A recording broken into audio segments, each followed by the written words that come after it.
It's Juice Bag. Maybe I'll go higher on this one. It's Juice Bag. So it's juice. Let's just do a few like juice bags. Juice Bag. I think we should do hip hop hype beast.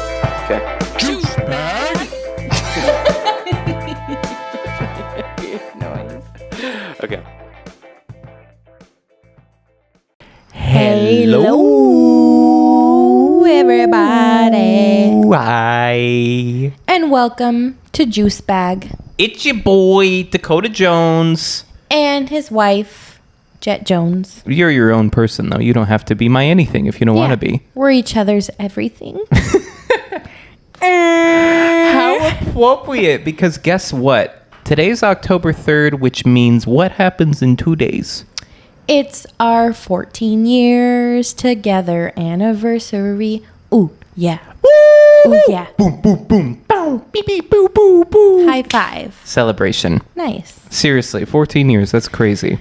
Almost a decade and a half. I know. This is like our impromptu anniversary episode. Mm-hmm. We thought we would theme it as such, kind of keep it a little Jett and Dakota centric today, because all the other episodes have been about like politics and like current events and stuff. Yeah. So we're really going to focus on us this episode. Yeah. Yeah. Yeah.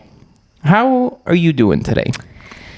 Honestly, I would probably give myself a 7 out of 10. Okay. Just a 7 out of 10. May I ask why? Physically, I'm feeling better. I wanted to say I feel like I'm not sick anymore. Like I have a tiny bit of phlegm still in the morning, but I think that might just be out of habit. Mm-hmm. You know what I mean? So I feel like I'm finally over our like long haul cough that we were carrying around. Okay. So that's helping my mood. But I just went on a work trip this weekend, which was kind of for pleasure, but it was like a company gathering. I work at a full remote company, so like our version of a work party is flying somewhere and meeting each other for the first time. Everybody meets at the same place. Yeah. Where was it? It was in Jensen Beach, Florida, which is like a skinny sliver practically. I think it's an island because you have to like go over like a bridge to get there from Palm Beach, Florida. So anyway, it was fabulous. Like, I mean, I wish you were there. I mean, that always makes it feel more real to me. But anyway, I won't dive too deep into that. But long story short, with that work trip, I traveled this weekend and I traveled to see work people. And although I'm very grateful and it was a fun thing to witness and experience, I feel like I kind of missed out on my like relaxed time this weekend. Mm-hmm. So the past 2 days, like you've seen, I've been wearing my hair in a bun, which is kind of unlike me. And I've just been like letting myself sleep in because honestly, like I feel behind. So On like, sleep, you mean? Yeah, just like no time to myself, no autonomy, I suppose. Like I was just hustling around, you know, catching flights and networking and all the things this weekend, which like I said, was lovely, but also like I left Friday morning, came back midday Sunday, which normally I use to like recoup and stuff. Mm-hmm. But yeah, some awkward stuff happened on the you know, job today, and it made me feel kind of funny because I have my annual review coming up and I'm just anxious about it because it's a new company. So I feel like my psyche is weak, but my heart is strong, and I'm like excited that it's actually October. So yeah, that's why I would say 7, where it's like what's the word? Like cautiously optimistic is kind of how I'm feeling, but just like a little still tired, bogged down from the weekend. Okay. How that about makes you? sense. I think I'd have to put myself at a 7.5. Okay. And I think if you had asked me yesterday, I would have put myself at an 8.5 because I'm actually having a good week. And even though you weren't here this weekend, I was having a good weekend. I went to go golf by myself at a really nice course, which was fun. I feel like I did pretty well. And the people I was with got me like a beer and stuff. It was very nice. Yeah, you said you played better than all the people you were paired with. No, I said I played as good as the rest of the people. And it was their like, you know, 10th time, 12th time, blah, blah, blah. So I don't think like, unless I start taking lessons or something, I don't think there's any way for me to get like crazy better. So I'm probably going to be playing at this level for a while.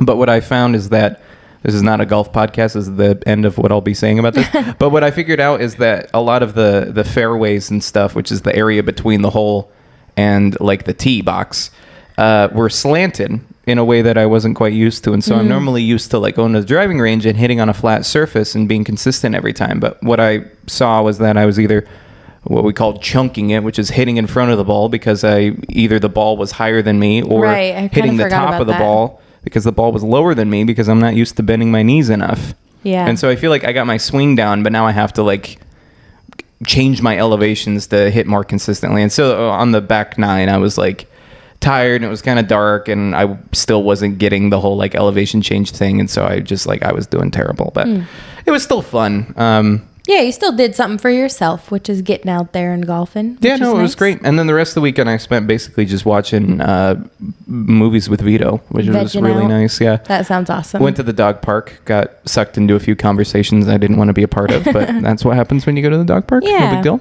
Yeah.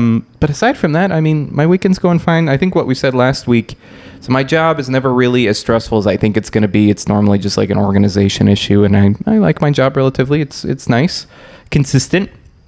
And then I got to hang out with my buddy yesterday, playing like some board games themed with like Lord of the Rings and stuff. And it was so much fun. I was a little nervous because I'm like, been hanging out with this guy for a while. And he's super nice, but I feel like we connected initially on like us being nerds. And he's like a doctor and I'm like an architect. And whenever we meet, it's like, oh, let's talk about business and like go out to dinner and like blah, blah, blah, blah. And then this time I was like, nah, screw that. Let's just like play nerdy games and like drink and be silly, nasty things and eat pizza and stuff. And it was a blast. It was like going back to high school almost. Like, really? Yeah, we played like a Lord of the Rings game. Like I said, it was great. He gave me like this soda that was his favorite from Pakistan. It was super good. He also gave me this like super floral like mixed drink or something like that. It didn't have alcohol in it, but I feel like you would have loved it. I was gonna say you should have snagged something for me because I'm curious. Like I love one of my favorite things about traveling is like going into like corner stores or like gas stations and seeing what little sneaky treats the locals like, you know? Yeah. So I would love to like try unique sodas or candy bars or whatever. Yeah, I'll have to snag something from him next time. Yeah. But the reason I would say my score's a little low is just because I had a little bit of a disappointing, like, kind of informal interview yesterday. It was like an inquiry, a kind of like pie in the sky job that I knew I wasn't going to get. I applied to, but they ended up contacting me being like, hey, we have some clarification questions for you. And they called me back and basically said like, well, are you willing to relocate to X place? And I said, nope. And they're like, well, you're not eligible anymore. Yeah, well, we thought that might be the case, but yeah, disappointing nonetheless. Yeah, it was silly because I felt like the posting was a little ambiguous as far as like the remote job opportunities. And I just feel like I kind of came off as a fool a little bit. She also caught that on my resume that I submitted to them, I had written that I was employed at two different places because I just forgot left the current. Yeah, God dang it! So I hate missing stuff like that. But I can relate because my awkward thing at work today was just like missing something that I should have caught, which is just like so annoying. Isn't that a bitch? Yes, like, it's sucks. Like where are the copywriters or like the editors for daily life? I know it's like companies have QC. Why don't I have QC? I know. You know what I mean? It's ridiculous. Well, I also was reminded that the job that I currently have, I remember on my cover letter, I wrote Dear Starbucks. I forgot about that. Oh my God. Yeah, I remember that. Oh, I'm dying. Yeah, Dakota had been on a applying rampage and didn't update his cover letter. I wrote like probably 14 cover letters. And I was applying to a lot of Starbucks jobs because I was really into them at the time. Yeah, because they had like a lot of designer positions for their stores. Yeah, and it was a position I had already done before. Basically, it was like a commercial storefront designer, which is like all my experience up until that point had been. And so I was like, I'm a shoo-in for this. And then they never responded to me for 9 months. And then they said, hey, we're moving on with somebody else. I'm like, I'm literally gone. Yeah. But thank you. Yep. Anyway, but yeah, I sent that to my current employer and they're like, hey, how about we expedite this hiring process? Oopsies. Yeah, that's they pretty obviously cringe. didn't catch it. Yeah. Yeah. The other company was a little better at sniffing it out. So anyway. Shall we dive into our romantic history of love and anniversary themed topics? I think so. So to recap, this is kind of be our little anniversary special. We're going to talk about Dakota and Jett time because on the 5th, it's our freaking anniversary. And let's talk about what we're going to do on our anniversary. I think first and foremost, what are our plans? Yeah, we're going to Zahav, which is might have heard of it. Lebanese. It's either Lebanese or Pakistani. No, I can't remember. It's Lebanese. You think so? Yeah, it's like some type of Mediterranean, not like Middle Eastern. I don't think. I don't know. You keep talking. I'll Google it. I'll Google it while you explain what we do. So yeah, you should, when you Google it, find out if it has Michelin stars or not. Because anyway, this is probably the fanciest restaurant Dakota and I, or at least the most highly rated restaurant we've ever had the opportunity to go to. It's one of those places that like you have to get a reservation 8 weeks out. It's Israeli. Yeah, I said I'm Lebanese. kicking myself for that too. Anyway, continue. So anyway, it was kind of hectic. So I work from home, so it's a little easier for me. So 8 weeks out, to the day at 11 a.m., they open their reservations for the 8 weeks out and beyond. So basically that means anybody who knows that they want to go on a particular day needs to log in at 11 a.m. 8 weeks before that to even get a spot. And what's crazy is you have to use Resy, which is like an online form on Google to make the reservation, but you need a credit card loaded onto it. And I had booked us like a perfect like 7 p.m. slot, plugged in my info, and then before the confirmation page, they make you put in your credit card info. Yeah. And because I didn't have my credit card info preloaded into that Resy thing, it timed me out and started me over. And our dinner reservation isn't until 8:45 p.m. I know. So anyway, we're lucky we got in. Yeah, and how many days in advance do we have to do? It was 8 weeks. 8 weeks. Yeah, and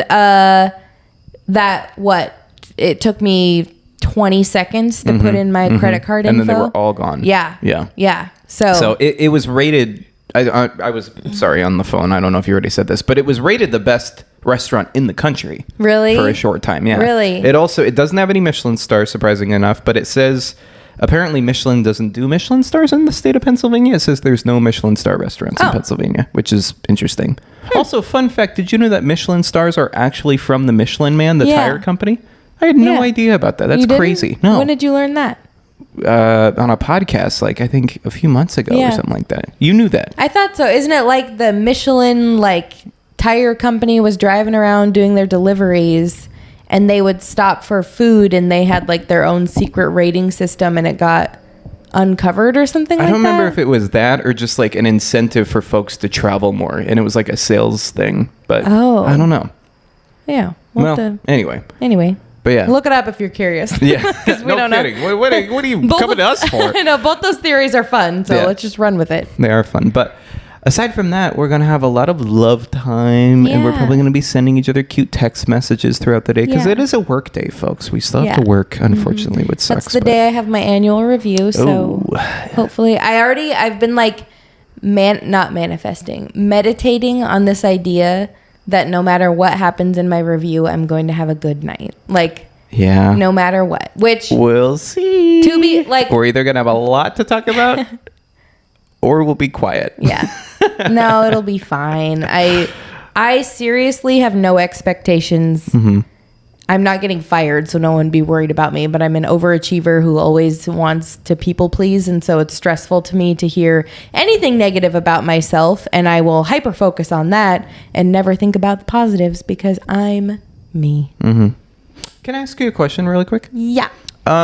When did our little life paths cross the first time? Well, actually cross, or when we actually cut each other's gaze lovingly? Like, where would the love movie start? I think our love story began in 7th grade history class. Mr. Usog's CUNA Middle School U.S. history class. Interesting. Where do you think it started? Well, I think yours is cute and a good answer. Really? But I do ultimately think it's wrong because obviously it was the time in your 2nd grade year when you were on my sister's softball team. 5th grade year. 5th grade year. And I didn't even live in CUNA then. watching you play softball because I would go to all of her games. Yeah, so stuff. you had seen me before I ever saw you. Mm-hmm. So your stepsister was on a softball team. I played softball one season. Yeah. If this rom-com was shot from the perspective of the male gaze, it would start in 5th grade and not 7th grade. Yeah. And I didn't know who you were. You didn't come find me or hit on me, so you weren't in love. You just knew of me. Yeah, I was saving you for later. Yeah, it's like, put a pin in that one. Anyway, continue with Mr. Usog's class, though. Well, that's where we met, I feel like. And I thought you were hunky and tan and cute. Ooh. But I had just finished I left private charter school and went to my first year of public school as like a teenager preteen. How old were we? Oh God, we were only 12 at that point, 13. 12 at that point, yeah. On the cusp of 13. So not even teenagers yet. Oh my God.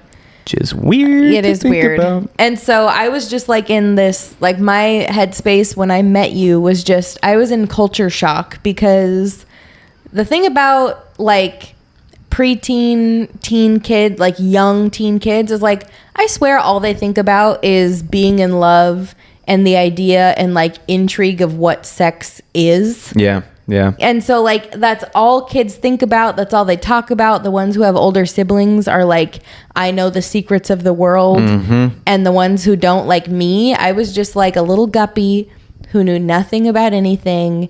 And I just so happened to like walk into my public school classes for the first time and meet like a handful of girls who became my besties.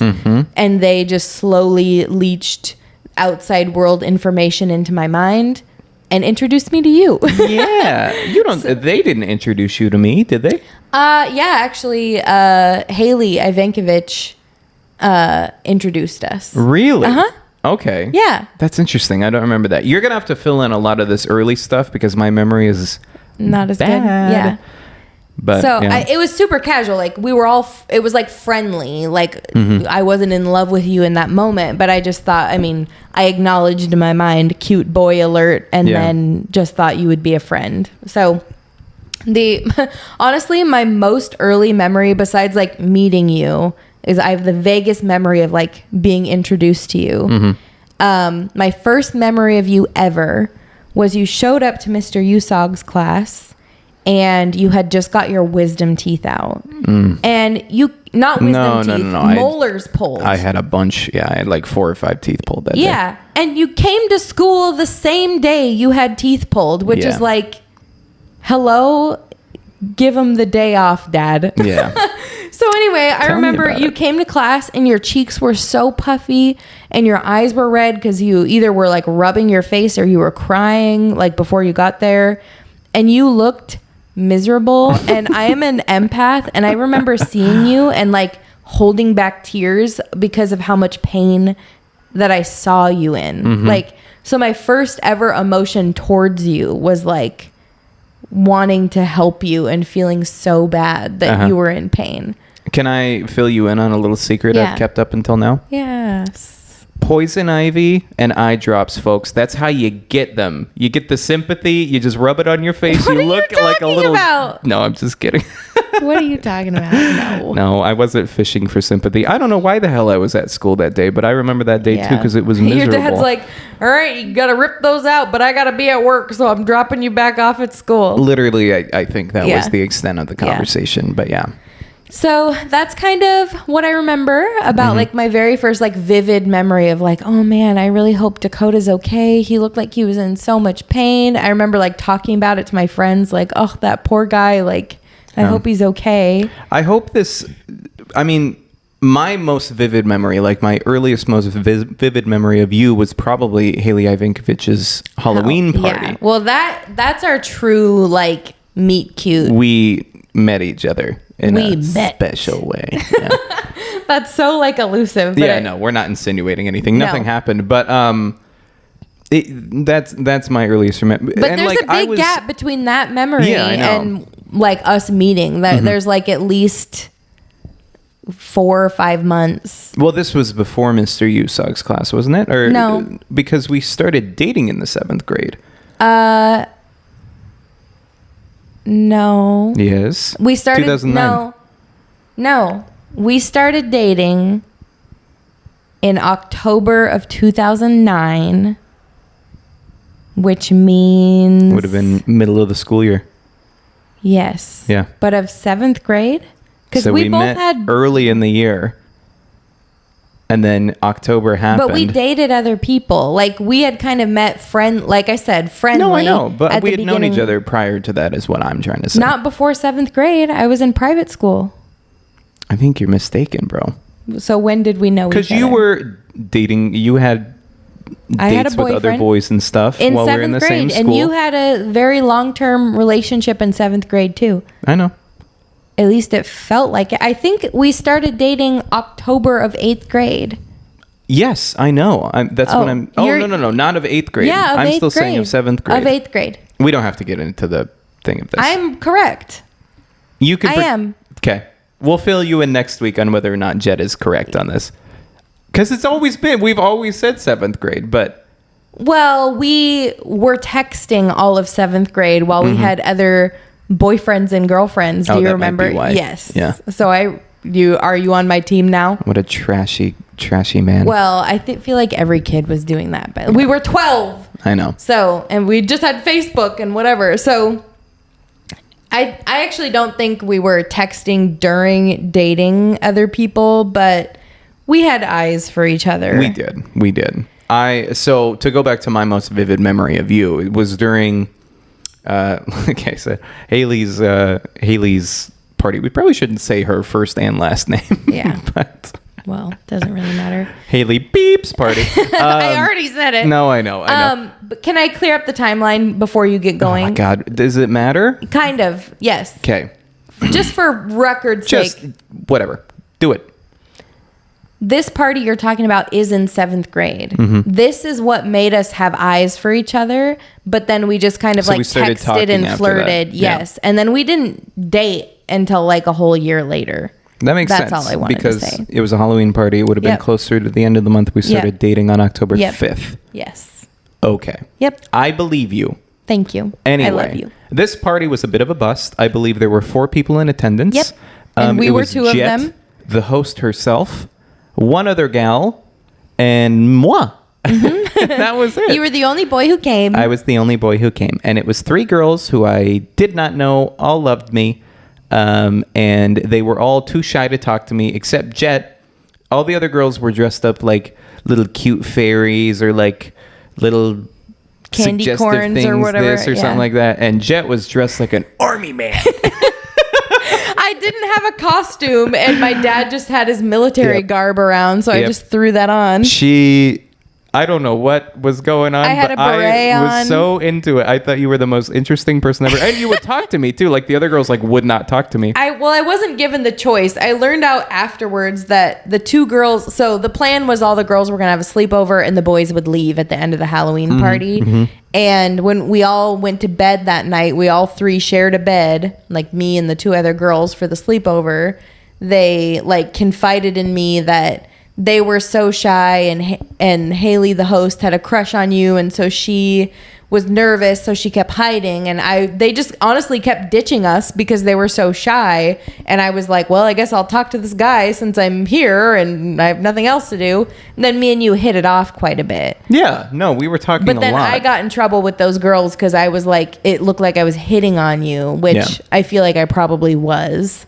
Well, yeah. I was definitely interested in you. I was for sure hitting on you. Yeah. Yeah. But you were a flirt back then. I was. I liked So. flirting. It was my second language. Yeah. But I just found you so interesting. And the fact that you would talk to me, and I feel like I was so attracted to kind of what I've always been attracted to you about, which is like our ability to just kind of mesh communicationally. Like, I feel like I can pose a question to you and you can just make a meal out of it. And I feel like I walk away I'm learning your own something. personal podcast. Yeah, no, you're like a Rolodex of information. I just kind of like throw some info in there and you spit out something. God. Not really, but like I know thought- that that's true. So I thought we had some good conversations. I thought you were very cute and very pretty.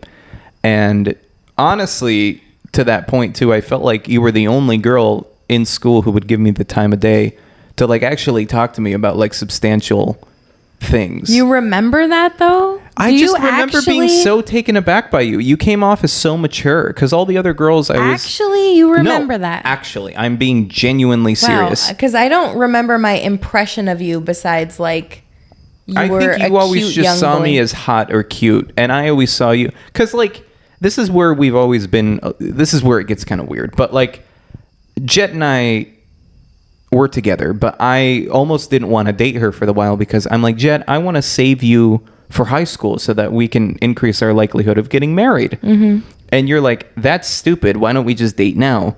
And ultimately, that's the route we went to. But in my brain, I was being absolutely dead serious. Is that I saw something in you that I'm like, she is so mature. She's like the perfect mother for my children. I don't know what the hell is going on in my brain, but I just thought it was such a match, and I genuinely didn't want to ruin it. And it was from the initial first impression. Do you want to know the conversations that we had together? As sweet as that is, I don't even know if it's sweet. It's just factual. I have alternate opinions of what your motive was in saying all of that. Oh, you're gonna tell me how I feel and think? Yeah, a little bit, because I think back then potentially you were kind of a flirt and wanted to date around, and I was kind of serious, and so you wanted to wait because... Explain me telling you the whole I wanted to wait till marriage thing. I don't know. I feel like that could have been a line you said to other girls. Oh, God, no. Really? 100% no. Really? Absolutely not. I don't know. I just thought you were such like you were kind of a player back then.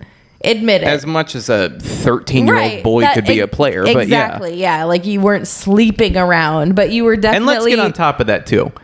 Boys have hormones as well, okay? We were all flushed and very confused, and everybody was doing stuff with everybody. No, I'm not, like, sleeping with people. I'm a kid. It's not that bad. It's like stealing kisses from girls and stuff like that. Or texting them, or, like, meeting them in the hall. Like, nothing... No, nothing crazy, nothing that scandalous. This is scandalous for, like... For 13 or 12. For 13 Christians. Yeah. But what happened is that I was... the only tan kid in school. I have olive skin and hazel eyes, which girls were into back then. I had pointy little fluffy hair. Apparently everyone was into at the time. Still into it. I also hit my growth spurt at like 10. Mm-hmm. I got to 5'9" at 10, and I enjoyed being the tallest kid in class for like a good 3 years. Yeah, you were pretty before tall. All the boys around me just started to shoot up to 6 feet in a year, which pissed me off. Yep. But I selected and...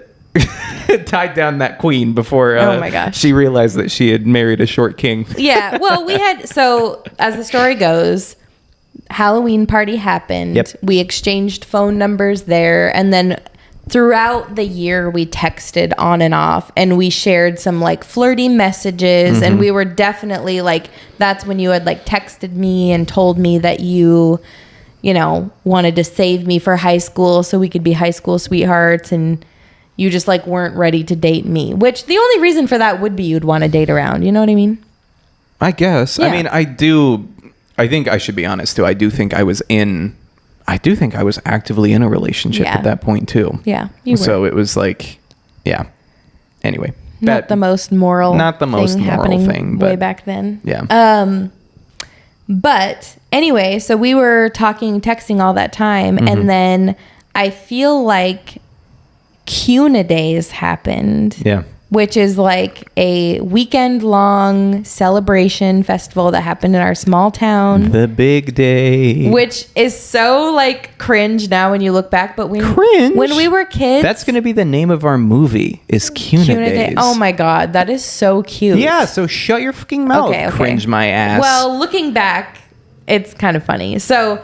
One of the big events that happened during CUNA Days, which is in August, like before the school year starts. So before 8th grade, there was a CUNA Days, and we both happened to be there because we lived in CUNA, and that was the thing to do when you were that age. Yeah, did we explain CUNA Days as like a festival for the town, about the town kind of a thing? Yeah, okay, cool.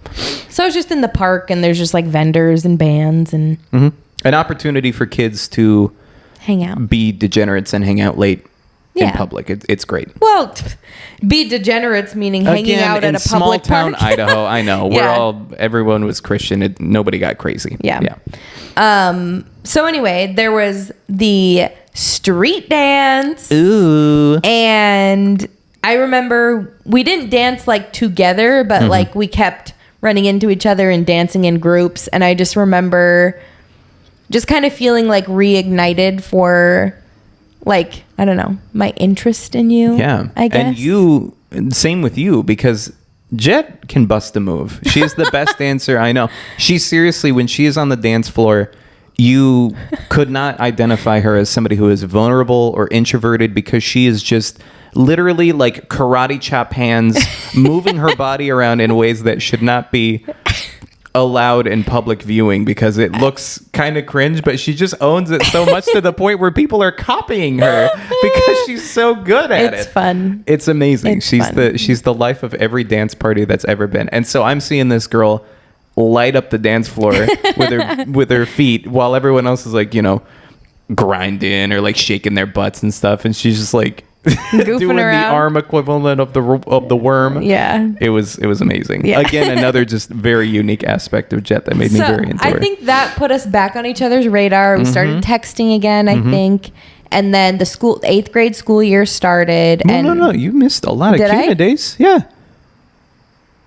Because we had been talking a lot, and we're at CUNA days. You were dancing, remember? And then there was a football game. But that happened when school started.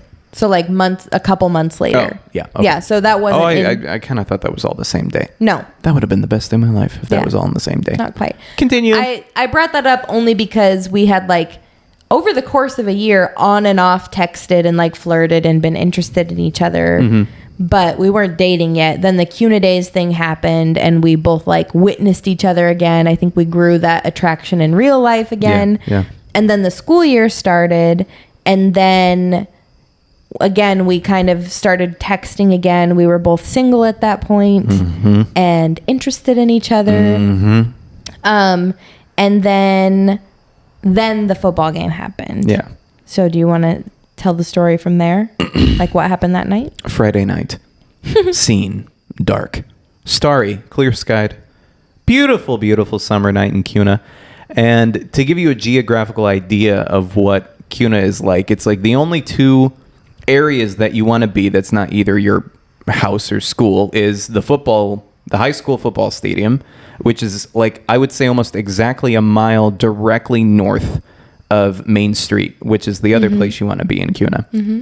So everybody, the entire town was at the football game.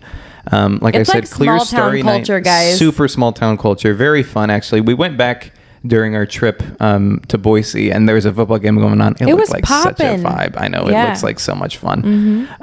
Which sucks because we live like 50 feet away from a high school right now, and Yeah, we should I would try to love to go. go to some football games. But anyway, the football game was wrapping up. Nobody ever watches them. You just No. like either go under the bleachers What and make happens out, is or you the- go hang out with your friends. Yes. And The high schoolers go to these football games, and then the middle schoolers would come. Like my sister was in high school at that Yeah, point. yeah. I didn't give a dump about football. no, the high schoolers would be in the bleachers, like actually caring and cheering on the team, and the Yeah. middle schoolers would be like, again, we get to be in the cover of darkness with our friends at night, And you just know, hang like, out and in just hang out, and circles and like talk and- kids would go smoke, or like kids would make out, or like, you know, we would try and steal stuff from the vending machines or things like, yeah, we're just getting up to shenanigans, just kids. But anyway, I don't know what I was doing. I was just laying on the grass as people were leaving because everybody was heading to Main Street for some reason after the game. Not everyone was headed there. I don't think a lot of people knew about it. I was with a buddy, and he told me, "Oh, there's a like inflatable park outdoor movie happening at That's the what it at was. the park." Yeah. And so only a handful of people that I knew at the football game knew that movie was happening that night. And so you and this friend were going to go. Yeah. And then, so I'm laying on the grass and everybody's walking by me. I'm just staring up at the stars, trying to be romantic. I'm basically fishing. I'm trying to Lure a lady lure in. a lady. And then this little minnow comes swimming up. Their little guppy eyes. And she's like, "Mister, what are you doing?" And then I look up and here's little Jetty. It was Jett and her friend, and they basically asked what I was doing. Jett laid by me, I think, for a little bit, right? Yeah, or something. Yeah, and we hung out for maybe like 5 minutes, but then your friend was like, well, I want to go to the inflatable movie thing because it starts soon. And Jett's like, oh yeah, like we're going to this thing, Dakota, you should totally come. And I said, maybe I'll meet you there. And then you guys walked away, and then I think I met up with my buddy Diego, and I like fist bumped him. I'm like, it's on. You like, did not. I was so excited. Did you yeah. actually? Yeah, because he was always my hype man, and I was always his hype man. And so we would hang out all the time, and we were like, because I think I was trying to get him to go, but he didn't want to go, or his parents wouldn't let him go, or something like that. What were you so excited about then? I was excited that I was going to the thing with you, and that you wanted me to go. Oh, because again, that's this really was nice. a large buildup. Yeah. And so I think Diego walked me. That's true, because at that point, you and I had crushes on each other. Yeah, no, it was a full-on thing. And so, like, I wasn't necessarily waiting for ladies. I wasn't fishing. Like, I was waiting for you to come and bother me. Anyway, so I gave out that opportunity. Jett offered me to go to the movie, and so I went to my hype man. He's like, you got to do it. I think he walked me like halfway there. I dropped him off at his house. We were just walking. We were kids. And then I went to the movie thing, and I think we were like texting, like, where are you? I'm over here. Where are you? I'm over here. So, finally met up by like, I think the bathrooms or something like that. Again, we were at the quote unquote movie. I don't even know what movie was playing because none of the kids went there for the movie. No, we would just try not. to find the next event to be at to hang out in association with it. So our parents would leave us alone about where we were at. Yeah. Like, I'm at the movie, but we're just hanging out with friends. Yeah. Do you want to pick it up from there? Because I think we start stargazing again after that, right? Yeah. So, I mean, you're in a group of guys. I'm in a group of girls. I think that original like girl we were talking about before was there, and a couple other friends. I was alone. Yeah. Yeah. Yeah. And so anyway, at a certain point, I kind of branched off from them, and throughout the night, everyone kind of dwindled and was picked up or went home or had stuff to do or whatever. And slowly, somehow, I feel like, correct me if I'm wrong, I didn't realize that like the entire park had cleared out, it seemed like, or at least all the kids our age had like gone off. It's so romantic to think that I don't even know and I don't even care. Yeah. It could have been completely full with people, and I still only remember seeing you there. Yeah. Crazy. Same. And we were laying on top of a picnic bench. Which I think our friends we were all sitting at the picnic bench. And me and you were being so obnoxious with how into each other we were being. I don't know. And then they all kind of left and just like left us to be by ourselves. And then we laid on top of the picnic table to look at the stars more. Yeah. Yeah. Yeah. And so I think we just like laid in the stars and looked at the sky and talked to each other. I don't remember about what. Do you? No. I think we just kind of hung out. Meaningless nothings, Yeah. but just being close to each other was... You were keeping me warm Yeah, because it it was was cold awesome. outside. You had an arm around me or something. I didn't. As a I think you pillow. were laying on my arm. Yeah. It was awesome. And then I think we just did that until one of my parents texted us. Yeah, I would have had to walk home. I don't know where my parents were, but I know. they weren't so great at keeping tabs on And me. so I pull up my phone. I'm like, my mom's got to get me, or my dad's got to get me. Like, do you need a ride? And she's like, yeah, sure. Like, She I totally as need in a me? ride. She is in you. This girl to my right. And so the parents were coming, and I knew, because I had talked it over with Diego, that tonight was going to be the big night. And my dad was like pulling around the corner. I could see his stupid white van. And I think that's when I did it, right? I think so. I planted a fucking kiss on you. We had our first little kiss, and it was a quick little steely one to like, just to let you know little that I peck. wanted you. Yeah. Yeah, a perfect little 13-year-old peck. Very sweet, very wholesome, very cute. Yeah. And then my parents took her home. And then she got out of the car, and I totally lost my clothes. Like, I just kissed her, blah, blah, blah. It's all good. It's all good. Did you tell your dad? Yeah, of course I did. I would have been so shy. No, I would always brag about that stuff. I remember the next day I told my mom and sister, because Really? they were like, who are you talking to? Because I think we were texting in like every moment from that point forward. Oh, yeah. And they're like, who are you talking to? I was like, Dakota. And they're like, who's Dakota? And I was like, we kissed or whatever. And then they were like, ew. And then kind of from there, it was history. Well, not really, because that must have happened. So That probably happened in late September, mid-September. And then I finally worked up the courage to finally ask you out. Yeah. I think it was a quick turnaround. I think you asked me to be your girlfriend on Monday or something the next week, or some point the next week of school. Yeah. But it was, after that, like you said, it was basically history. I asked her out underneath a flagpole at the end of the day. Took me all day to work up my courage. And then you said yes. And then I pick you up and spun you. And I think I kissed you again. Which I was very shy about because PDA was not allowed in middle school. Yeah. And I was like so shocked that you were so brave. Again, it was right after school, but like I don't remember a single person being there. It was just me and you spinning. That was so nice. I remember people being at that one because I was terrified I was going to get Saturday school for kissing a boy. It's so funny. Like, I think it's funny that you kind of refuse to believe how absolutely infatuated I was with you. I guess. I don't know why. I don't know why you don't. Like, I'm such a sentimental bastard. I don't know how. I guess it's because I just believed. Back then, my perspective was I could hardly even imagine a boy being all that interested in me because I had just left like charter school. I had only gone to public school for a year since I was like super sheltered from all this stuff. And I don't know. It's just funny. I don't think you ever really consider it. But like, I was thinking about it while we were in Boise because my grandma's favorite story to tell everybody whenever Jett and I are near her is that she's like, I remember I was driving Dakota around one time to go to McDonald's and he said, I'm dating Jett Jones and I'm going to make her my wife one day and blah, blah, blah. But that shit actually happened. Yeah. I genuinely did that. Yeah. I called my shots. Okay. Yeah. And ever since then, we've been like 100% committed to each other, except the dreaded one day where we broke up.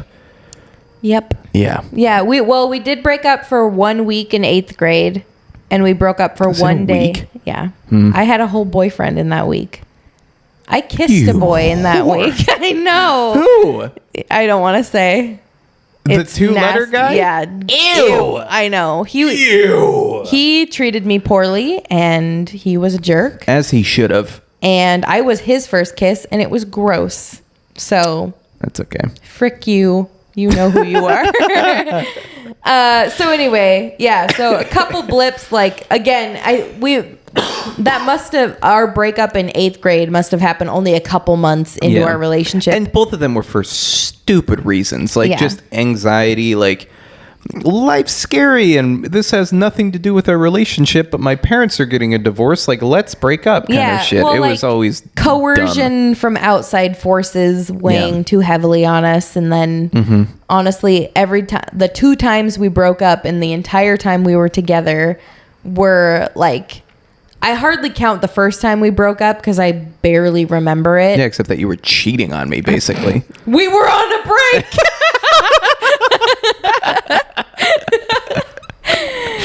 Oh, you charlatan. Anyway. We laugh, guys, because this was in 8th grade, which nothing feels real back then. No, Jett calls me a whore and that I have all these exes. I'm pretty sure none of my exes, in air quotes, consider me an ex. Exactly. I'm a baby. Exactly.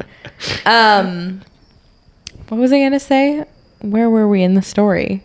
You were talking about all the breakups that we had. You don't count the first one. I don't count the first one because it was so early on that it was like, it doesn't really count.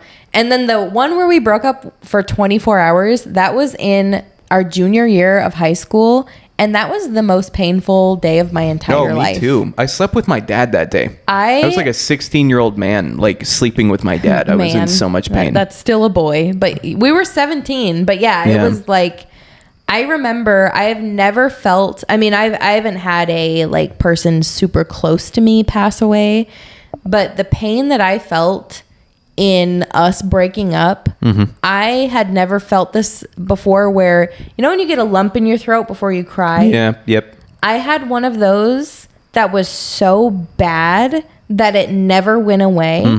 And I couldn't eat because it was like my throat was like swollen closed. I felt like sick the whole time. And that day, just to add some context, we just broke up over a 1-day fight. And I basically told Dakota he needed to break up with me. And so he did. Yeah. And then we were both the most miserable we had ever been. Again, and then outside made amends. Forces and stuff. Yeah. Well, like the amends thing, like this is the one that like solidified us is because like, we kind of did some soul searching after crying a shitload in Jett's 24 Honda. hours. Yeah. We met up together and we were like, you know what? Like these outside forces, like these naysayers, like everything else that's happening in our life where nobody else is showing up for us. Mm-hmm. Like we've always been there together and we need to do that moving forward. And we freaking did, dude. Like it was hard to admit that. And we were so vulnerable and we cried so much. And it's like, it was seriously so mature of us at the time. Like, I feel like people need to remember too that like when kids feel love and stuff, it's real. It is so real. It's so real. Mm-hmm. And like for us to like make that distinction, I know. Too much cuteness happening up there. What are you guys writing, a novel? Wow, that's really loud. It is. Hope everyone's okay. What was I saying? You were talking about love being very real. Yeah, and so when we had that conversation about how like literally not that our families didn't love us, but that like we were not being loved in the way that we wanted to. And I think we even like that day we talked about like our love languages and stuff and like kind of what we expected what we needed from each other. Yeah. And what we had to acknowledge I feel like it was the first time, especially for me, because I listened to my parents like their words were the Bible. Mine too. You know, like if they had an opinion, I would... both of our dads are therapists too, though. Yeah. Just toxic. That's actually true, huh? I know. And so I feel like that was the first time I realized that just because my parents had an opinion, which at the time was, why are you settling down with your middle school sweetheart? Like you need to break up. Yeah, college is right around the corner. Like don't tie yourself down. Right. Yeah. And so that was the first time where we were like, absolutely not. Just because everyone is saying you shouldn't get tied down early doesn't mean that we can't choose that and be happy with that choice. Yeah. And we both realized in that 24 hours of like this mental idea of breaking up was the most painful thing that it wasn't we had worth ever. it. No. It wasn't worth it even a little bit. It felt like death. I know. It was like we were literally Bella in episode 2 when Edward breaks up with her and we're just watching. Yeah, like that. It was so painful. Food didn't taste good. Jett couldn't eat. I was crying, sleeping with my dad. It was horrible. Yeah. And like, I just feel like that day changed everything. And ever since then, like we were so honest and we got it all out. We hung out for like 2 hours or something like that, just talking. You explained to me that like you had a lot of like vulnerability issues with like raising your voice and stuff. Like, I don't think since then we ever yelled at each other, but like we never yell at each other. We fight, I feel like, very healthily. If we're ever passive aggressive, it's always because of juice bag reasons. And we always try to acknowledge that shit. Like, I trust you implicitly. I trust you more than I trust myself sometimes. Yeah. And I feel like it all started from just this story of like how we got our grounds, which is like we were in a mad world and we just made it out. And ultimately, I feel like the reason you and I think a lot of people may agree, I would love to hear from people who stayed with their high school sweetheart, or if they have a middle school sweetheart. Or didn't and maybe think about it still. Yeah. But I would love to know, for the ones who did stick it out, like, how were your support systems outside of that relationship? Because I think you and I had such poor, or like, I don't want to just dog on our family and put it in audio form. Say at worst, it was not what we needed. Exactly. Yeah. Like we had a gap that needed filled, and you and I filled it for each other without question. And it was so weird because we were so young, but it was just like, you would, as soon as you got a car, even though my family technically had like more money than your family, so you were paying your own gas and bought your own car. Yeah. But you would still drive me places, I'd drive you everywhere. You would pick me up for school. Yep. Yeah. Your mom would make me lunches though. Yeah. It was like, crazy. It just worked out to where we took care of each other. Yeah. And on our hardest days with like our family dramas and, you know, our parents had their own stuff going on, we were always just there for each other. Can I ask what you think is unique about our personalities that made us be able to do that, to mesh so well? Because I truly feel like everybody says like soulmates and all this shit too, but it's like, I seriously feel like we are two very, very, very perfectly cut puzzle pieces that fit just perfectly together. I think it was circumstantial with, like I said, that you and I both were seeking a stability that others couldn't provide. Mm-hmm. But personality wise, I think I have the, like, I don't know, grit. Maybe not.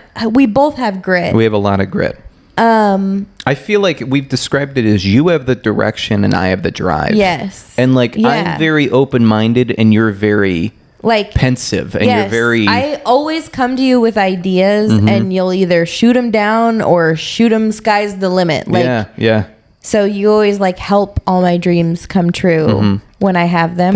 But it's with everything. I mean, I feel like there's very few things that we do disagree on. I think we even tried to do this as an exercise on the podcast and literally couldn't think of anything. Yeah. But like, we could go all day with like, oh yeah, you do this and I do the opposite and it's great. Yeah. But like, we're seriously such a good match. And I feel like we did our time when we were young to figure out like, oh wow, we can accomplish a lot if we stay together. Mm-hmm. A lot of happiness. And I feel like you and I both have good intuitions because I feel like out of our siblings and our families, you and I were the most sensitive. Yes. I think that's another big part is that we are both empaths. Yeah. Like, and so we can very clearly feel what feels wrong. Yeah. And we're always caring for each other. Yeah. Sometimes a bit too much. Yeah. Almost something that we're trying to work on now. Yeah. But like, we do feel each other's feelings often. And I feel like I can relate so much to you and you can relate so much to me, which is probably why our initial conversation at Haley's party was so nice. Yeah. So I felt like we were just vibing. Yeah. And I feel like because we're empaths, we were able to mold into, because we've grown up together. Like in the non-creepiest way possible, I feel like you are my husband, my lover, my best friend, my brother, this, like, you are such a family member to me. We don't have to put incestual ties on it, but you know what I mean. It's just like you're my family. Exactly. 100%. You are everything I need. Yeah. And again, this is like, I know people are going to listen to this and be like, this is codependent as shit, like blah, blah, blah. It's okay to be codependent a little bit, guys. Yeah. We are kind of a lot of it, but humans are pack animals. We are. We're meant to rely on each other. Yeah. And it's okay. It is. I love that I can accomplish anything by myself, but I love that you make my accomplishments feel better. And you push me to do more. And I feel like I'd like to think that I help push you to do more too. You do. And I feel like we bring out the best in each other where like, I feel like you've turned into a very like mellow, level-headed guy, which is what I've really needed as from a male figure. And I feel like I'm a very like stable, steady, like voice of reason that you always wanted, you know, from a female figure. So. Yeah. I've always wanted stability in my life because I never had that as a kid. Yeah. And strong female role models, which unfortunately, again, I didn't have ever as a kid. And so you embodied everything I wanted and needed. Yeah. But I wanted to point out, we still have the questions section. Do we want to continue with our love story, or should we save it for maybe next anniversary, or because that was only the first few years of our relationship? There's a lot more to cover. Let's pause there. That's just our origin story. I think that is plenty about us. I think it reminded me a lot about why this week is special with you. Okay, you're special. Let's take a break, hug, maybe kiss a little bit, and then we'll come back. Does that sound good? Yeah. Okay. See you in a minute. Bye. Sorry to interrupt this week's episode, folks, but we'd like to remind you that if you enjoy what you're listening to please consider subscribing and sharing our podcast. Also, don't forget to leave us a review on all major podcast platforms. We're about to roll into our Q&A portion of the episode, so if you'd like to be featured next time, hop over to Instagram and submit your question to us at JuiceBagPod. Now let's get back to it. Welcome back. I feel like we always hit the same notes when we do that. We're simpatico. Oh God. Okay. Well, love those sound bites. Dakota's getting off the podcast. Wiki. Stop it. Ask your dang question. I thought the first part was too sweet, so let's just stink up the second part. Oh, God. Okay, I have some questions that are very on theme Woohoo. for this week, because I feel like even though our juice bags are a little off, I just am being fed by so much freaking love that I'm having such a good week. I feel like my numbers since this podcast has gone up to like a freaking 8.5 or even a 9. I'm in such a good mood with you. I feel a little better too. Good. I love you so much. I love you too. Okay. I Googled some questions today. I felt like since this was kind of a personal, just about us week, I wanted to choose the questions and not open it up to the public. Okay. Even though I always appreciate your guys' input, thought I'd keep it a little personal today. So I looked up a few questions on all things that married couples should ask. 25 questions. Okay. I'm going to ask my favorite one, which is, what is your biggest fear about our relationship? About our relationship? About our relationship. Oh, goodness me. Always my biggest fear is that I picture us both as a bubble, and we both have our own lens on life and emotions and things. Mm-hmm. And I imagine where our bubble overlaps is our Venn diagram. Yeah. You know, where we overlap is where our love lives. Ah, yes. You've written poetry about this before.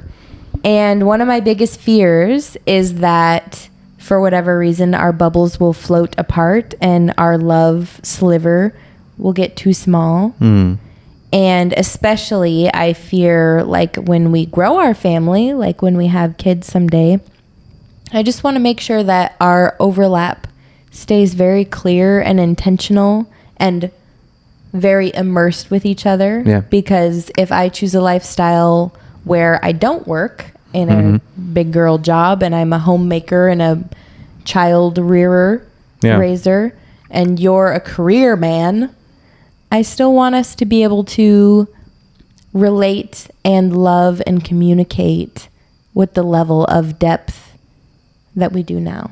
So a fear would be that we don't do that, and that would be that we separate our bubbles. Yeah. Like our bubbles get, like, I could imagine, like, I don't know. I took a sociology class in college, and she talked a lot about if, like, probability based on actual factors. And one of them was, like, she said the probability, and I'm just I'm like fudging these numbers for the point, but it was something like, if someone is to not get a college degree and someone is to get a college degree and they're married, the likelihood that they divorce was like 98%. Yeah. Because the blue collar versus the white collar person just stopped looking at life the same way. Yeah, we've seen that manifested in other relationships too, of folks making significantly different amounts of money and different responsibilities and stuff, and had it really affect things. So. And so a fear of mine would be if I choose motherhood as my focus and my only focus,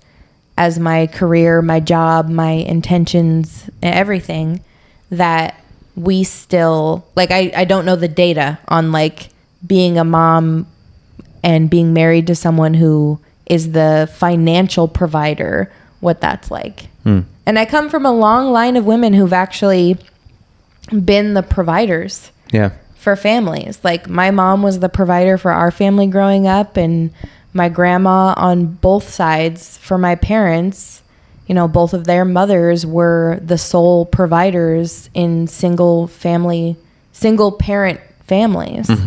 And so I guess my own view on the world is that motherhood adds a lot of complexities that could challenge us in ways we don't expect. I like that. The follow-up to the question is actually, what could I do to both validate that feeling, but also support the opposite? How would I phrase that? How can I reassure you that that fear is not warranted? Probably just reminding me that my value is wherever I place it. And if that's being a mother, that's all that it needs to be. And that if I choose to put my career on hold for a while, that is a strong choice to make, not a meek, feminine decision to just like stop my career, but more of a strength to choose to put it on hold. Okay. That would help a lot. You know, even though I'm on this like current career goals train, whatever thing, is that I do think it's really important to take time at least once a year, maybe an anniversary week or something like that, to reminisce on why we are together and the things that brought us together initially. And having this conversation with you reminds me of the fact that the reason I chose you is because you are so emotionally intelligent and somebody who I trust implicitly, sometimes more than myself. And so I feel like just having this conversation reminds me of the fact that I chose you not only to be my wife, but also the mother of my children, and to support me in any way that you saw fit, because I always knew that you had my best intentions in mind. And so I just want to let you know that I 100% support you in whatever you choose to do with your life, whether that is be a mother, whether that isn't being a mother, whether that's being an artist, or just being Jett. Because I will always love you for who you are and who you will be, because I signed up for that. Yeah. Thank you. You're welcome. I love you. What's your biggest fear? Ugh. I always forget that these come back at me. Mm-hmm. What is your biggest fear in our marriage? I think that's what you asked. The knee-jerk reaction is kind of I don't know. It's kind of vulnerable for me just because I feel like we've been talking a lot about me being a pessimist lately and how that doesn't necessarily serve anyone. But honestly, like my outlook on life is that I always assume the other shoe will drop at some point. Like there's always a bad side to every good side. Mm-hmm. And so I get scared sometimes, even when I think about like kids and especially you, is I am so scared of losing you. Because I know, and I don't know how or why, or if you died or if you left me or whatever the circumstance, it is irrelevant. I'm just scared of not having you anymore, which could be a codependent thing, which is why it's the vulnerable aspect of it. But like, I know how high my highs can be when I am with you. And so I am terrified. I am terrified of how low my lows can be if something were to happen to us.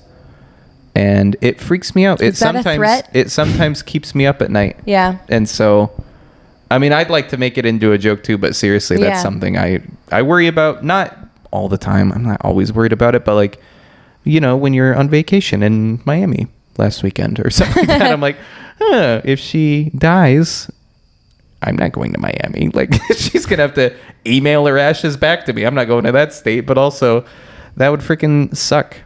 That would suck so stinking bad, because you're a lot of who I feel like I am, even though I know you're not. Like I know I could live without you. I just am so scared of what that life would look like. So then how could I reassure you? If you could tell me that you'll never leave me and you'll never die and you'll never grow old and you'll never die before me, and also be nice to me. Listen, my goal in life is to live to be 105. I'm a healthy queen.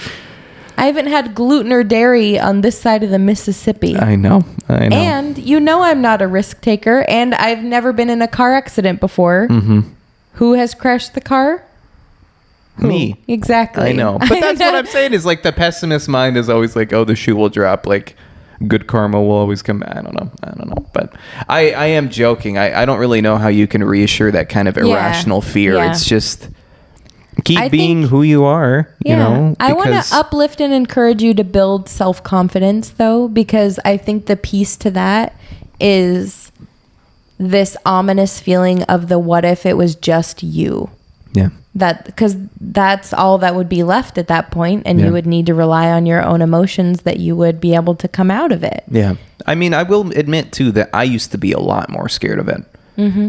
I've since gone to therapy and stuff, and I've learned a lot about like self-worth and stuff. And I know I could make it through. I used to openly say that I didn't think I could make it through, and it would freak my family and my brothers out. But I feel better about it now. It's still just, it freaks me out sometimes. Yeah. That's all. I understand. Yeah.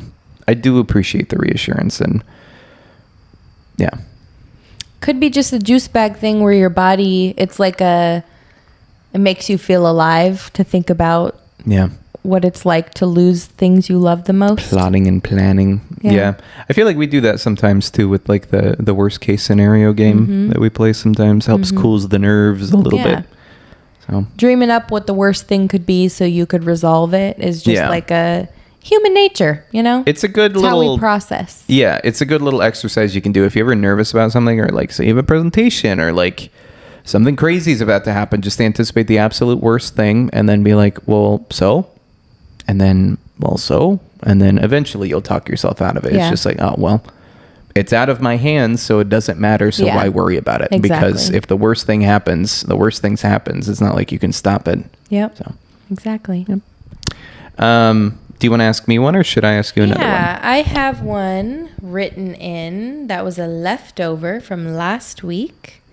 Right here. It's actually from my mom, if you can believe that. What? Yeah. Mama? My mom. She said, what is a good starter question that one can ask their spouse to get him or her to open up to have a deeper conversation? Huh. A good starter question to open up your spouse for a deeper conversation.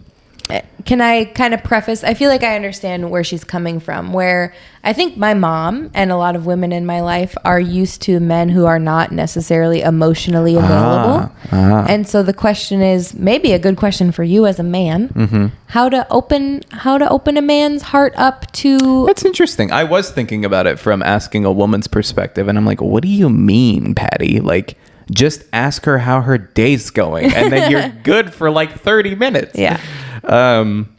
That is a tricky one, actually. I feel like there's a lot of men I've heard of a lot of men out there who are very closed off to any sort of depth in conversation. Like, yeah, I'm very feelings. sympathetic to it. I understand how and why it happens. I feel like I've experienced it where, you know, young men are cute little, you know, doughy faced little boys that everybody's adorable and they love and all that stuff. And then they get a little older and they get a little hairier and taller and bigger and musclier.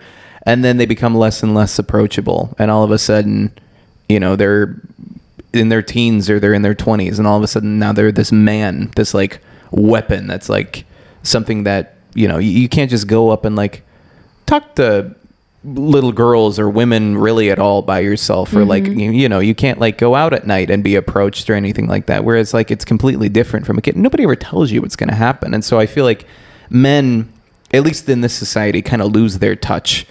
And so I feel like I was prefacing all of this with like, I feel like you kind of have to disarm them, get them back to a space where like you ask the question that kind of gets them back to like their childhood vibes. And I feel like I experienced that this weekend with my buddy, which is like, we've always been kind of very professional around each other. I'm the architect, he's the doctor, blah, blah, blah, this and that. Let's go out to dinner, and then let's go to a Phillies game because that's what society says that men should do or whatever. But then we had a fucking blast just playing board games and eating pizza because that's what we used to like to do in high school. Do you feel like he opened up with you because of that, though? Yeah, we got to talk about like his hometown, and we got to talk about like his favorites. I feel like I learned stuff about him. Did you get deep, though?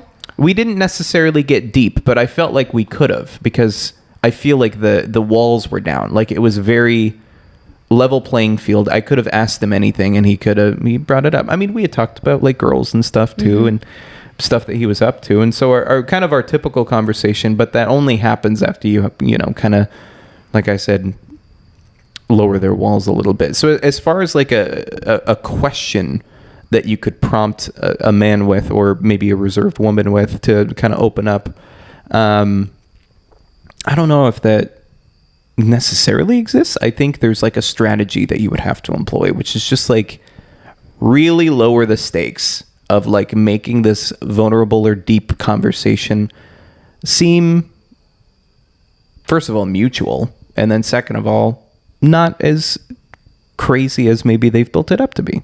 That's all.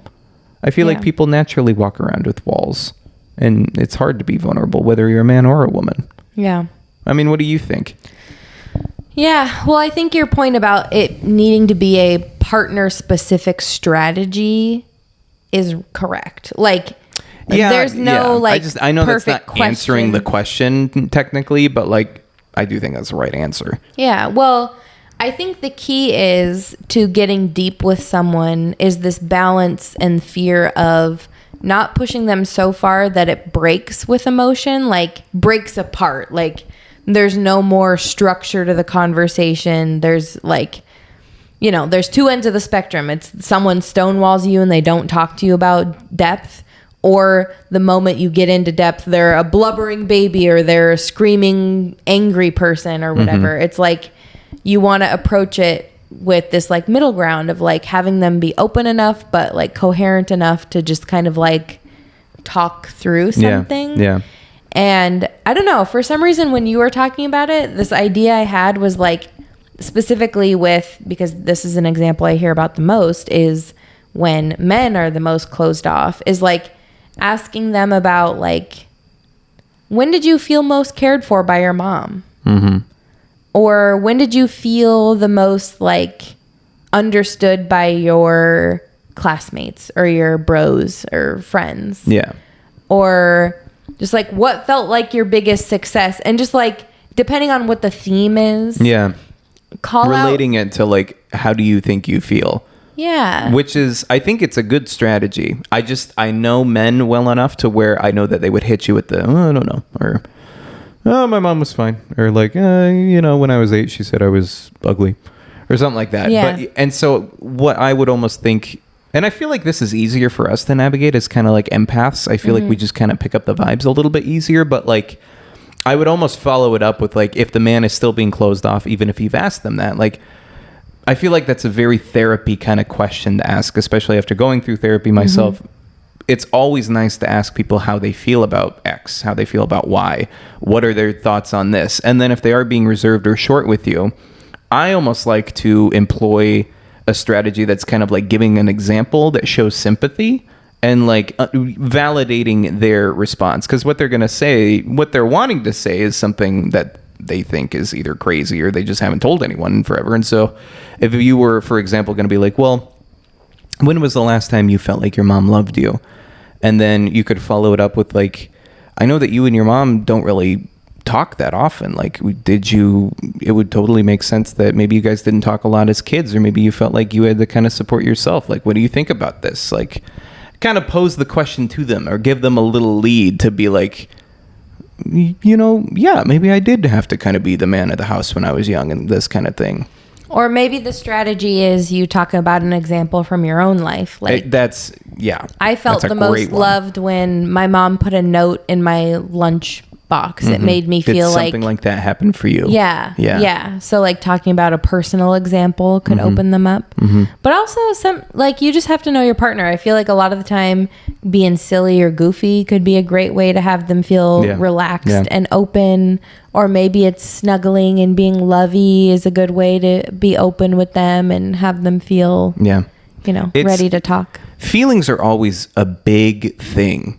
And the best strategy that you can employ is just making them manageable and not feel as big and daunting as they feel inside. Because once you just chunk it down to little bits and make it so it's relatable, even if it's crazy big, like if you can sympathize with that person, I feel like, they'll absolutely open up to you. You just have to be gentle. And be mindful of your partner's juice bag. Like, it is not a good time to bring up that sort of conversation if they just got home from work and they drove through traffic. You're like, we've been there. Absolutely. Or like, they haven't eaten in 6 hours. Yeah, read a room, guys. Come on. You know, if they're always like that, maybe that's the conversation you have, or maybe that's some time to consider having a different conversation. But at the same time, you know, being sympathetic is also being observant and understanding where they are. And if you want to help them, do what you can to help them. You know, if your husband or wife hasn't eaten all day, maybe get them a little snack while you talk. And maybe this is a bit of a hot take, but let me know how you feel about this. Sometimes if you are feeling like you have become stagnant with conversation or progression in your relationship towards you, like a personal goal you have or a facet that you need in a relationship, that's like a deal breaker, which I realized early on. My dad had kind of told me, like, you're really a talker and a thinker and a processor, and you're going to need someone who likes to talk. Like, you can't just be with someone who's a bump on a log and can't spitball ideas with you and just like be a dreamer with you. And that was like one of the first things he said to me as a teenager that really clicked with me. And I was like, yes, that is so true. Yeah. And I remember telling you that. Do you remember me telling you that? Not as vividly, no. I remember telling you that and you being so receptive to it, even when we were teenagers. And that made a really big difference to me. And so with that, I will say, if you are with a partner who's unable to get deeper in conversation, you need to communicate if that's a deal breaker and important to you. That's true. I've heard of some marriages where they're just like cohabitating and they're totally cool with that. Like, there are relationships that are like that, and that is fine. It just has to be understood too. Yeah. But if you're not communicating your needs and saying, like, listen, this is actually a deal breaker for me to have a partner who can express depth and concern and thought-provoking intrigue into these conversations and thinking about our childhoods and why we are the way we are. If you haven't told them that might be the reason that they don't know or care or realize how important it is to you. Yeah, absolutely. I was thinking about this on our walk earlier today, which is like, self-awareness is everything. Like, I truly believe that nobody owes you anything and you don't owe anybody anything, but also the world doesn't owe you knowing what you feel like. You have to put in the work to understand where you're coming from, what your preferences are, and communicate those if you want any kind of tangible effect to happen to you. You can't just expect the world to know what you want and need. You have to know that. You have to do the legwork to figure it out yourself. You got to communicate it. Yep. If you don't have boundaries or expectations, be prepared to live a chaotic life. And if you have been living a chaotic life for the past time, maybe it's time to think about your own boundaries and think about yourself a little bit selfishly, in the sense of like, what do I need? What do I like? That's why I felt like, I mean, maybe I didn't make it clear. That's why I feel like I was nervous to bring this up, because it felt like a hot take. Because in some ways it does feel like an ultimatum, like, especially if you've been with a partner for a long time and you have a self-realization and you say that something is a deal breaker and they're scary and they're breaking the deal. Yep. It's that's scary. We've had those conversations. I know we have. And we have chosen not to break the deal so many times. And the only way that it's been made possible is by voicing them kindly. May I add, I feel like I always need to say, with kindness and calmness from yourself. So, well, also, I mean, every thought is subjective as well. Yeah. So if you have a deal breaker, that is the beginning of a conversation. Right. That is not a boundaries made deal breaker. Here are the new laws of our life. Like, no, it's hi, I have this thought that this might be a deal breaker to me. What do you think? And they'll be like, oh, well, actually, my feelings are X, and that might affect your outlook. Every original thought that you have out in your brain that you have not expressed is subjective, and the world has not given you its feedback on it. Therefore, it is not real, unfortunately. So you need to validate that feeling first. It's a valid feeling. You just got to make sure it's not crazy. Well, yeah, but if you're in a relationship, it's only fair to give them their time and their peace to totally respond, and consider it and respond and stuff. But if it's like, I feel like my deal breaker is that I should have access to all of your money and you have access to none of my money. I'd be like, oh, okay, maybe that's good for you. Yeah, exactly. What's your last question? Okay, let me look it up again. I'm excited. Your first one was very good. Thank you. This one's actually not a softball, but just kind of a nicer one. Okay. I asked you your biggest fear, but what are you most excited for about our relationship in this season of the Joneses? What do you mean this season? I think you know what I mean by this season. Like pre-kids? Yeah, man. This kind of come-up season, this kind of figuring shit out before we settle down with some beautiful babies. Ooh, I feel like this is we haven't talked about this. What do you mean? I don't know. We're excited about. Go. I know. Will you answer first? for this one? Really? No, absolutely I feel like this is going to come off very materialistic. I feel like a little bit. Yay! Okay, so I'm excited. Okay, I like answering this question. Just this answer is a fun it. one. Just answer it. Well, I'm thinking too at the same time. I was telling people. I'm so excited. I know, I'm like, do you want a Porsche? Let's get a Porsche. I was telling people at my work gathering this weekend that I feel like we're in our dating around phase with where we're going to live. Oh, yeah. And so I am very, very curious pre-kids where we decide to plant our roots. Because like I feel like it's a hobby of mine at this point. Planting them seeds, huh? Yeah, when we adopt. Oh, yeah. Ew. Keep your seed to yourself. Anyway, so kind of shopping around, dating around for a place to live. Yeah.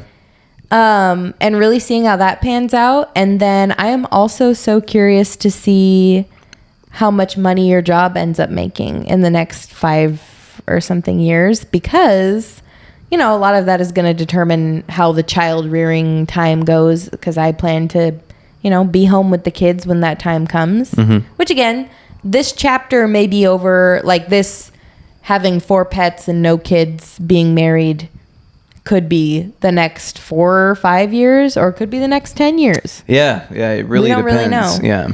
But I'm excited for the financial freedom that we have earned that comes along with this. Like, we have chosen to put off having kids deliberately because of the responsibility and the financial undertaking that takes, that we're just choosing to do later and prioritize other things. So I would love in this next chapter to become debt free. Yeah. Besides a mortgage. I just count that as living expenses. Probably buy a nicer car or fix up the Mercedes that we have. Get rid of all 3 cars and get one nice car. Something. And I want to travel, but I want to travel to places that we're considering living in, whether that's Portugal, or I have my eye on like Denmark. Amsterdam. Maybe Amsterdam. Or even just more northeast. Yeah. In the Maine States. looks nice. Yeah. Go and freaking just Dartmouth or something. Yeah, and see, I want to do like an investigation into like where to raise our family. I know. You know, I was thinking about this too. Like, even if we do end up going to Europe, I think I want to be more north still. Yeah, This I don't want to climate be in a change shit, hot like climate. I want to be back in the mountains and in the cold. Yeah. I miss that so much. Yeah. Humidity is hot. You know, I don't think you should feel bad about yours being materialistic, as you put them, because I think what I'm picking up to is like a little bit of freedom is what you're excited about in this chapter. Financial freedom without the guilt that it's like stopping me from something else. I want it to be very intentional and smart, and like where we're still saving and attempting our crack at generational wealth and preparing to have kids, but also like maybe I join a Equinox gym so I can go to a spa because I'm a grown woman with a job and can take care of myself the way I want, you know? Yeah. Or, you know, maybe we buy a car that was built in at least the 2020s. You know, something like... Maybe. Yeah, I don't know. Just stuff like that. Maybe we buy a little bit nicer shoe or afford to do I know. I have dry like 2 cleaning pairs of thing. shoes I switch between. You know? Yeah. Just some stuff like I don't exactly know, but I want a little bit bougier of a lifestyle. I get that. And I'm excited. And it's for only the because like prospect of I feel that. like we've just been so disciplined financially so long that it's been a long time coming. And I think that's very cool. And I think it's cool that you have a lot of faith in me. I don't know if I have as much faith in me, but I guess we'll see. I do. You got to just keep trying things out. Yeah, we'll see. I'm 27 right now, folks, and we believe in salary transparency, but I'm hoping to get to 6 figures by the time I'm 30. That's like been my goal for a long time, but we'll see. I'm not quite there yet. Yeah. I'm actually nowhere near there, but I think that's really interesting. I think mine is also kind of the same thing. Is like I'm very interested in like I like how regimented and scheduled we are, but I would also like just some freedom of like And I do think a lot of that is financial, because a lot of the hangups that I do have is that I know, I have a spending budget every month, and I have an entertainment budget every month and stuff like that. And so it'd be nice to be like, maybe I could just on a whim take my buddy out to dinner. Or maybe I could, if I had a long day, like take you, to a show or something like that, or like the symphony or something. Yeah. I Without feel like having to worry. We never go to concerts because tickets are too expensive. Like I would. John Williams and frickin' Yo-Yo Ma are going to be in Philly this tickets, month, and I can't go because tickets are like $270 a piece. Let's rant about that for a second, because the ticketing industry is a sham. Yeah, and 5 years ago, we could have afforded to go to all these concerts and things, but now they're so frickin' scalped and resold that it's like ridiculous. I know, and that's not even with the fees on top of them. That's insane. Gross. Ugh. It's gross. But I mean, yeah, it's something I'm looking forward to. Is not just the material gains. I mean, yes, it's going to be nice to be a little bit more relaxed. I mean, I feel like, honestly, you and me a lot too have been not poor, but just kind of living that paycheck to paycheck life for most of our lives. Yeah. It was way worse when I was younger, but like it would just be nice to feel a little bit more freedom, get stuff a little bit more stable, a little bit more free, fun, flexy, sexy time before we have kids. And then we can bring a kid into a fun house that kind of has its shit together. Yeah. And even the kid can have a flexible life and just experience things that I never got the opportunity to. Without the strain of financial hardship. Of any kind. I agree. I agree. So we want to spread goodness. And I have so many, I'm excited you asked about our current chapter and those fun things, because I am clearly I am so looking forward to growing our family. And I have so much lust for this curiosity about what our family is going to look like, especially with this idea of adoption. It's so magical. Of this intrigue on who are these kids that I'll get to meet to then be their mom, and this magic of we have no idea what our family will look like, but it's waiting for us. Have we told our viewers about the jar? I don't know. So Jett and I, this is the last story we'll tell. I know this is a long ass episode. Jett and I recently went to an art museum, and do you remember the town? Yes. It's in New Jersey, just right across Frenchtown, New Jersey, right across the river from Pennsylvania. We went there. It was a super cute town, but we went to this art museum that was having an interactive installation called Fire and Smoke or something like that. And the whole installation is basically you consider what you would keep or whatever in a house fire. In a house fire. And so an object you would keep. You assume that all of your family members have made it out, but you have 3 seconds to grab something near and dear to you to escape with. I chose me and Jett's memory chest. We have this big ass giant chest full of all of our notes from when we were kids to each other, my old football jersey, Valentine's cards, wedding gifts, all these cute things. In fact, we need to probably get another one. It's so damn full.